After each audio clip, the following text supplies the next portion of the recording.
এক জামানার কথা। নুরাবাদ নামক একটি জনপদে ফরিদ নামে এক ধনী ব্যবসায়ী তার স্ত্রীর সাথে থাকত। আল্লাহ তাদের একটিই পুত্র সন্তান দিয়েছিলেন, নঈম। নঈম ছোটবেলা থেকেই জেদি এবং অহংকারে ডুবেছিল। ছোটদের ধমক দেওয়া, চাকরদের ওপর হুকুম চালানো এবং নিজের কথা মানিয়ে নেওয়া তার অভ্যেস ছিল। যখন সে জোয়ান হল, তখন একদিন মা বাবা নরম স্বরে বলল, বেটা, এখন তোমার বিয়ের সময় হয়ে গিয়েছে। আমরা চাই তোমার জন্য কোনো নেককার বা ভালো স্বভাবের মেয়ে দেখে নি। নঈম হালকা হাসি দিয়ে জবাব দিল, বিয়ে তো করব, কিন্তু এক শর্তে, স্ত্রীকে রোজ আমার হাত থেকে ১০০ জুতো পেটা খেতে হবে। এ কথা শুনে দুজনেরই হোশ উড়ে গেল। ভালোকে নিজের মেয়েকে এই শর্তে বিয়ে দেবে? কিছুদিন পর সেই জনপদে অন্য একজন ব্যবসায়ী তার মেয়ের জন্য সম্বন্ধ খুঁজতে এলো। কেউ তাকে জানালো যে ফরিদের ছেলেও জোয়ান। সে দেখা করার জন্য তাদের বাড়ি পৌঁছাল। সালাম দেওয়ার পর যখন বিয়ের কথা উঠল, তখন নঈম তৎক্ষণাৎ বলে দিল, নিকাহ সেই মেয়ের সাথেই হবে যে রোজ ১০০ জুতো সহ্য করবে। এ কথা শুনে মেহমানের মুখ হাঁ হয়ে গেল। সে বলল, কে নিজের মেয়েকে মার খাওয়ার জন্য পাঠাবে? সে এই বলে উঠে নিজের ঘরে ফিরে গেল। ঘরে পৌঁছে যখন সে তার স্ত্রীকে সব কথা শোনাল, তখন স্ত্রী বলল, ঠিক করেছ যে তুমি অস্বীকার করেছ। কিন্তু তাদের মেয়ে আলিয়া এসব শুনছিল। সে ছিল শিক্ষিতা এবং বুদ্ধিমতী এক মেয়ে। সে হঠাৎ বলে উঠল, আব্বাজান, আমি ওই নঈমের সাথেই নিকাহ করতে চাই। মা বাবা অবাক হয়ে গেল। বেটি, তুমি কেন এটা চাও? সে তো তোমাকে রোজ ১০০ জুতো মারবে। কিন্তু আলিয়া জেদে অটল থাকল। আমার ফয়সালা পাক্কা, আপনারা নিকাহ করিয়ে দিন। বাবা অনেক বোঝালো, কিন্তু সে মানল না। অবশেষে সে আবারও ফরিদের বাড়ি গেল এবং বলল, যদি যৌতুক বা দৌলত লাগে তো আমরা হাজির আছি, শর্ত বদলে গাও।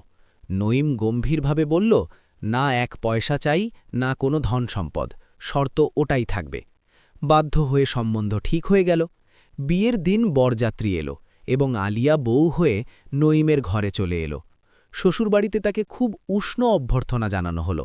শাশুড়ি দোয়া দিল। রাতে আলিয়া কামরায় বসে স্বামীর অপেক্ষা করছিল।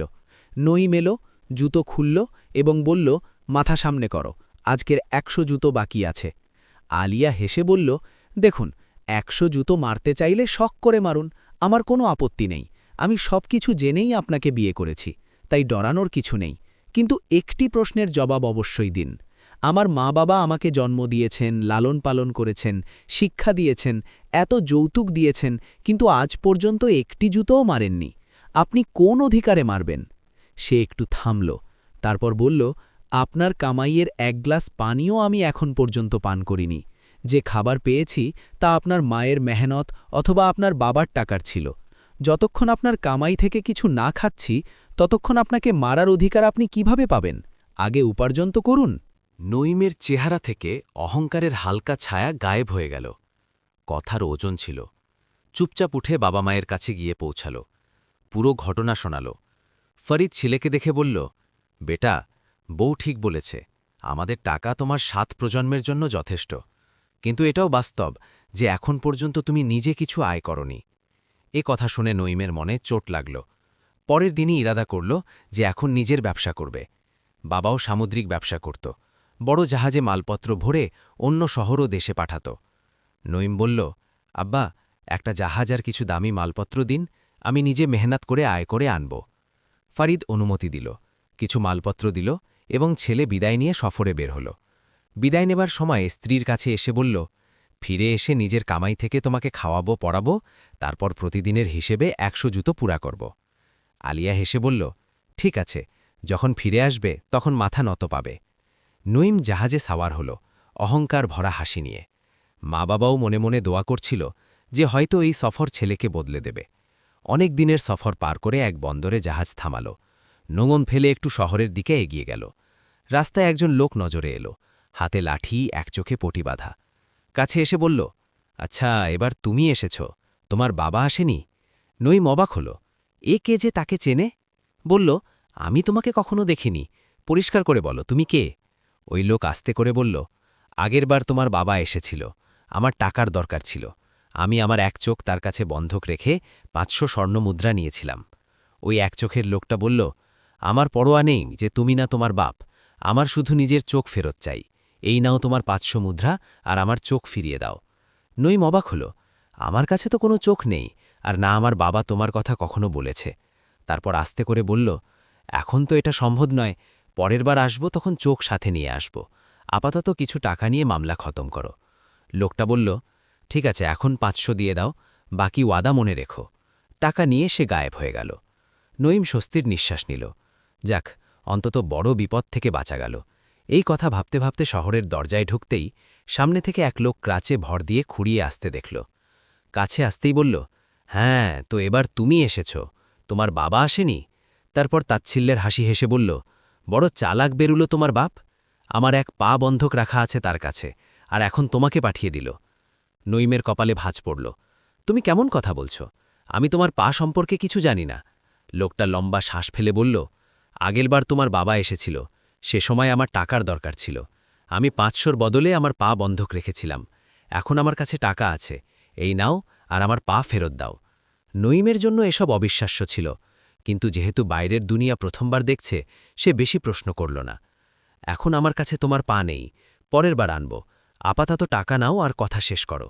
সেও 500 নিয়ে চলে গেল। নঈম বাজারের মাঝখানে পৌঁছে গিয়েছিল।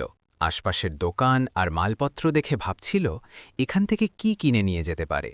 ঠিক সেই সময় তার নজর এক ঘরের দরজায় দাঁড়িয়ে থাকা এক মহিলার উপর পড়ল।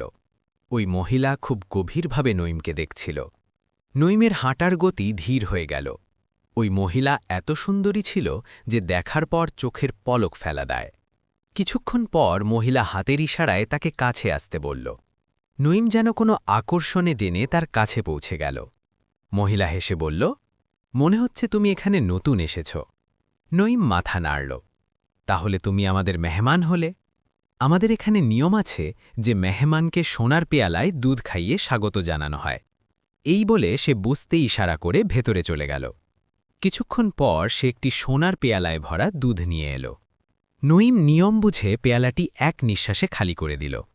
যেমনই সে পেয়ালা মাটিতে রাখল, হঠাৎ একটি বিড়াল দৌড়ে এলো। পেয়ালা মুখে কামড়ে সোজা নঈমের জাহাজের দিকে পালিয়ে গেল।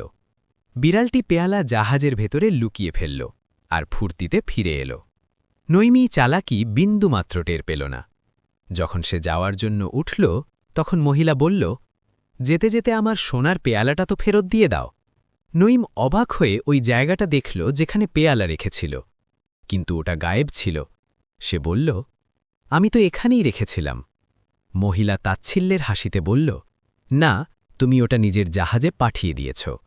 দুজনের তর্ক বাড়তে লাগল, আর দেখতে দেখতে লোক জমা হয়ে গেল। মহিলা বলল, 50টি সোনার মুদ্রা দিয়ে দাও আর এই কথা শেষ করো, নতুবা আমি চিৎকার করব।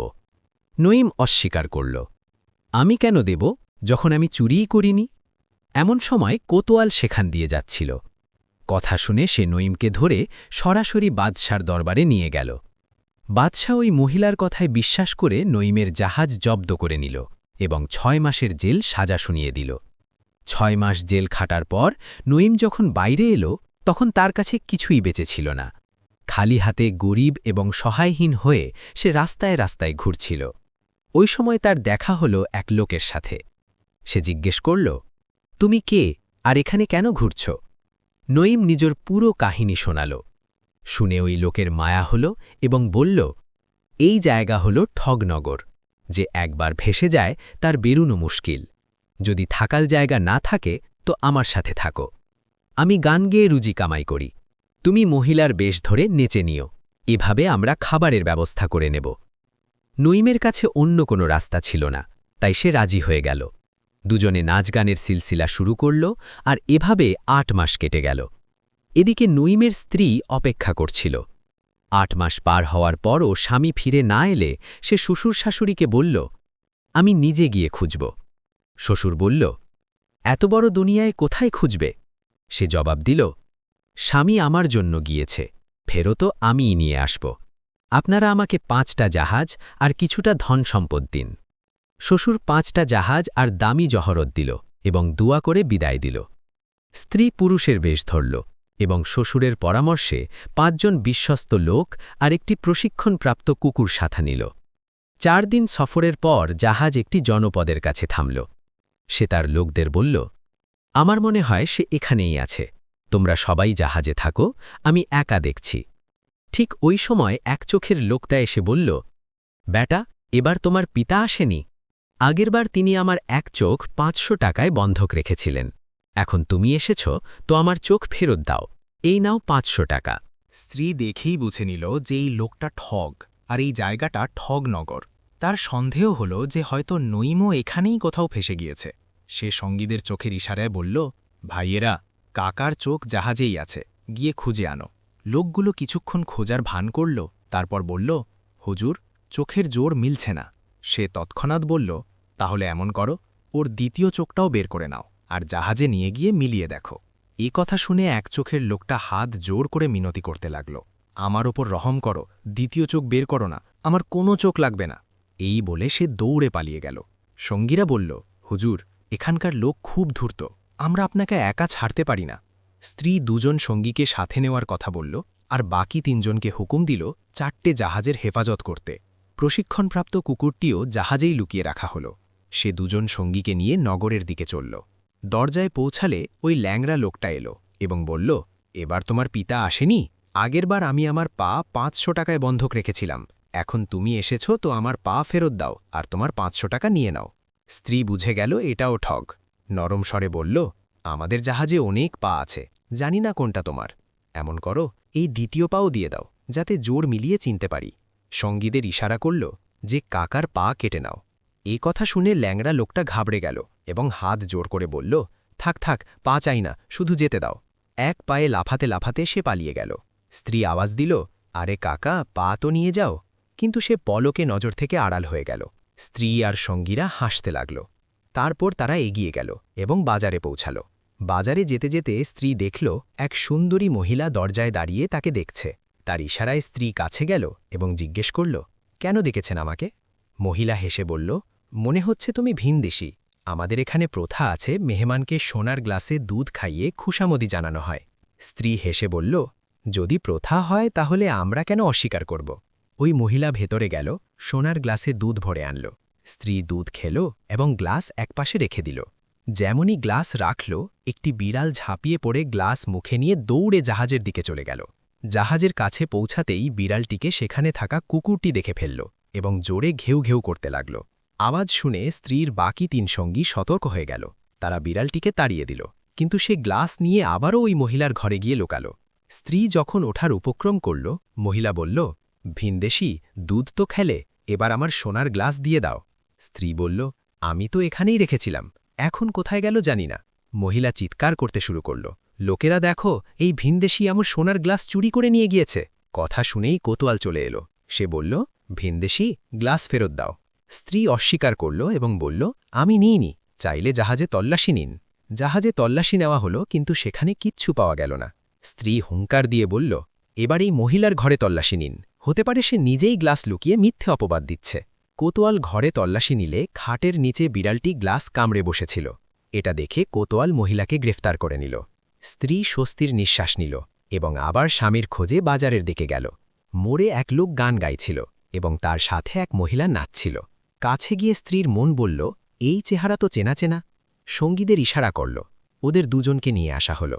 তখন গান গাওয়া লোকটা বলল, এ মহিলা নয়, এ আমার সঙ্গী। সময়ের মারে আমরা বাধ্য হয়েছি এই বেশে নাচ গান করতে। স্ত্রীর বুক কেঁপে উঠল। এ তো নঈম ছিল। ভাগ্যের খেলা দেখো, স্ত্রী পুরুষের বেশে আর স্বামী নারীর বেশে। স্ত্রী চিনে ফেলল, কিন্তু নঈম চিনতে পারল না। সে বলল, আমার সাথে চলো, তোমাকে এর চেয়ে ভালো কাজ দেব। নঈম রাজি হয়ে গেল। জাহাজে পৌঁছে স্ত্রী তাকে স্নান করালো, নারীর পোশাক বাক্সে রাখল এবং পুরুষের পোশাক পরিয়ে দিল। নঈমের মুখে হাসি ফুটে উঠল, যেন বছরের পর বছর ধরে বয়ে চলা বোঝা নেমে গেল। স্ত্রী বলল, দেখো, আমি ব্যবসার জন্য 10 দিনের জন্য একটি জাহাজ নিয়ে যাচ্ছি। বাকি 3টি জাহাজ তোমার জিম্মায়। যদি আমি ফিরে আসি তবে 500 স্বর্ণমুদ্রা তোমার, আর যদি না আসি তবে এই 3টি জাহাজ তোমার। স্ত্রী জাহাজের সওদা পরিষ্কার ভাষায় নঈমের সামনে রাখল। নঈমের জন্য এটা এক সুবর্ণ সুযোগ ছিল। তার মাথায় হিসাব চলতে লাগল। যদি সে ফিরে আসে তবে 500 স্বর্ণমুদ্রা, আর না আসলে মাল বোঝাই 3টি জাহাজই আমার। সে না ভেবেই হ্যাঁ বলে দিল। স্ত্রী তার সঙ্গীদের নিয়ে রওনা হলো এবং ঘরে পৌঁছে তার বাবা মাকে জানালো যে সে তার স্বামীকে খুঁজে পেয়েছে। ঘরে খুশির জোয়ার বয়ে গেল। ওদিকে নঈম জাহাজে আয়েসে দিন কাটাচ্ছিল। 10 দিন কাটল, 12 দিন কাটল, কিন্তু সেই সওদাগর ফিরে এলো না। সে ভাবল, এখন এই জাহাজগুলো তো পাক্কা আমার। 4 দিনের সফর শেষ করে সে বন্দরে পৌঁছল। তার বাবা মা খবর পেয়েই বাজনা বাজিয়ে স্বাগত জানালো, বুকে জড়ালো, দোয়া দিল। ঘরে পৌঁছতেই নঈম পুরনো হিসাব নিকাশ বের করল। আমি এতদিন ঘর থেকে দূরে ছিলাম, প্রতিদিনের হিসেবে কতগুলো জুতো হয়। হিসাব করে জুতো হাতে নিয়ে স্ত্রীর কাছে গিয়ে পৌঁছল। বুক ফুলিয়ে বলল, তোমার বাপ 9 বছরে যত কামাই করেনি, আমি 8 মাসে তার চেয়ে বেশি কামাই করে এনেছি। আলিয়া হেসে উঠল। নঈমের ভ্রু কুঁচকে গেল। কেন হাসছ? মাথা সামনে করো, জুতো খাবার সময় হয়েছে। আলিয়া শান্তভাবে বলল, জুতো তো আমি খাব না। নঈম রেগে গিয়ে বলল, কেন, নিজের ওয়াদা থেকে সরে যাচ্ছ?